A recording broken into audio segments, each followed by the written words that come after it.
बच्चों, आज मैं तुम्हें हिंदी का लेसन पहला कक्षा 5वीं का राख की रस्सी बताने जा रही हूँ।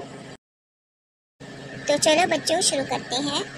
लेनेपो गार तिब्बत के 32वें राजा सोनगवसेन गाम्पो के मंत्री थे। वे अपनी चालाकी और हाजिर जवाबी के लिए दूर दूर तक मशहूर थे। कोई उनके सामने टिकता न था।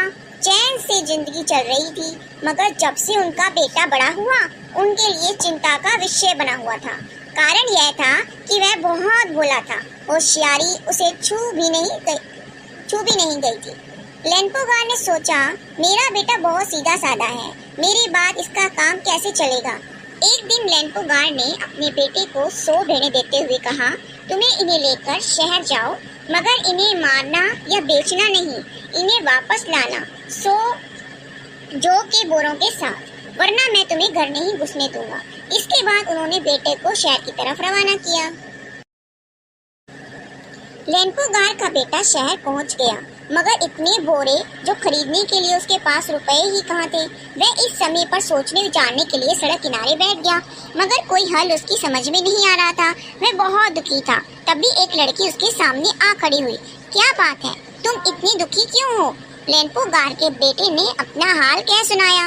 इसमें इतना दुखी होने की कोई बात नहीं, मैं इसका हल निकाल देती हूँ। इतना कहकर लड़की ने भेड़ों के बाल उतारे और उन्हें बाजार में बेच दिया। जो रुपए मिले उनमें से जौ के 100 बोरे खरीदकर उसे घर वापस भेज दिया।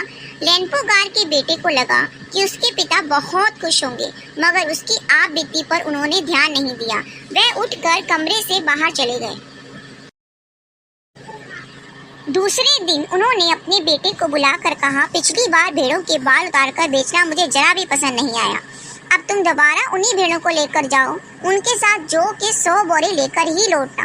एक बार फिर लेनेपो गार का बेटा शहर में उसी जगह जा बैठा जहां जाने को उसे यकीन था कि वह लड़की उसकी मदद के लिए जरूर आएगी। और हुआ भी ऐसा ही।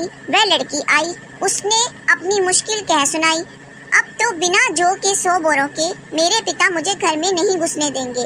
लड़की सोचकर बोली, एक तरीका है, उसके भेड़ों के सींग काट दो, उन्हें बेचकर जो रुपए मिले उनसे 100 बोरे जौ खरीदो।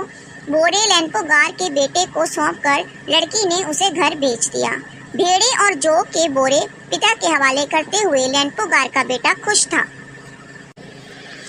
उसने विजयी भाव से सारी कहानी कह सुनाई। सुनकर लेनेपो गार बोले, उस लड़की से कहो कि हमें 9 हाथ लंबी राख की रस्सी बनाकर दे।